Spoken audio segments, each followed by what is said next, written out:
ঢাকা মহানগর গোয়েন্দা ডিবি পুলিশের রিমান্ডে আছেন সাবেক প্রধানমন্ত্রী শেখ হাসিনার বেসরকারি খাত বিষয়ক উপদেষ্টা Salman F Rahman. New market থানায় দায়ের করা হকার শাহজাহান আলী হত্যা মামলায় গত 13 আগস্ট তাকে গ্রেপ্তার করা হয়। রাজধানীর মিন্টো রোডে ডিবি পুলিশ কার্যালয়ে তার রিমান্ড চলছে। জিজ্ঞাসাবাদে ডিবিকে বিভিন্ন রকম তথ্য দিচ্ছেন সালমান এফ রহমান। পাশাপাশি তিনি একটি দাবিও তুলেছেন। তার ভাষ্য, আমাকে আটকে রাখলে আমার বিভিন্ন প্রতিষ্ঠানের কর্মরত 80,000 লোক বেতন পাবে না। বিভিন্ন ব্যাংক থেকে যে ঋণ নেওয়া হয়েছে সেই ঋণের কিস্তি দিতে পারবো না। এতে দেশেরই ক্ষতি হবে। তাই আমাকে ছেড়ে দিন, আমি দেশ ঠিক করে দিই।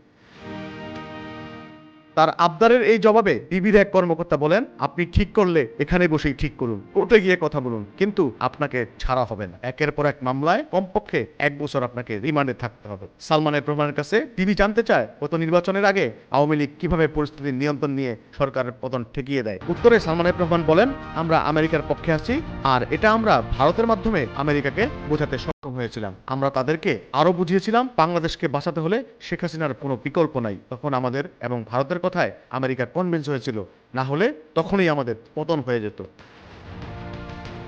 এর আগে সালমান এফ রহমান ডিবিকে জানায়, তিনি আগেও 2 বার জেল খেটেছেন, সুতরাং জেলে রাখলে তার কোনো সমস্যা হবে না, কিন্তু দেশ ক্ষতিগ্রস্ত হবে। সালমান এফ রহমানকে ডিবির এক কর্মকর্তা বলেন, মামলা তো মাত্র শুরু, কতগুলো যে মামলা হবে তা আমরাও জানি না। আপনাকে শুধু আদালতে যেতে হবে আর ডিবি কার্যালয়ে আসতে হবে। এ সময় সালমান এফ রহমানও বলেন, 111-এর সময় 2 বছর জেলে খেটেছি, সুতরাং সমস্যা হবে না। তিনি বলেন, আমাকে জেলে রাখলে দেশের ক্ষতি হবে, কারণ আমি নানা প্রতিষ্ঠানের অনেক কর্মী আছে, তারা বেতন পাবে না। প্রসঙ্গত, ছাত্র জনতার গণ অভ্যুত্থানের মুখে গত 5 আগস্ট দেশ ছেড়ে পালান স্বৈরাচার শেখ হাসিনা সরকার। এরপর থেকেই নিয়মিত গ্রেপ্তার হচ্ছেন আওয়ামী লীগ নেতারা। এই মুহূর্তে যারা টিভিতে রিমান্ডে আছেন তাদের মধ্যে সাবেক ডেপুটি স্পিকার শামসুল হক টুকু, সাবেক প্রধানমন্ত্রী শেখ হাসিনার শিল্প ও বিনিয়োগ বিষয়ক উপদেষ্টা সালমান এফ রহমান, সাবেক আইনমন্ত্রী আনিসুল হক, সাবেক তথ্য ও প্রযুক্তি প্রতিমন্ত্রী Junaid Ahmed Palak, national telecommunication monitoring সেন্টারের মহাপরিচালক মেজর জেনারেল অবসরপ্রাপ্ত জিয়াউল হাসান, সাবেক এমপি সাদেক খান, জাতীয় সংসদের সাবেক chief whip Assam Firoz, workers পার্টির রাশেদ খান মেনন, আওয়ামী লীগের সাংগঠনিক সম্পাদক আহমেদ হোসেন,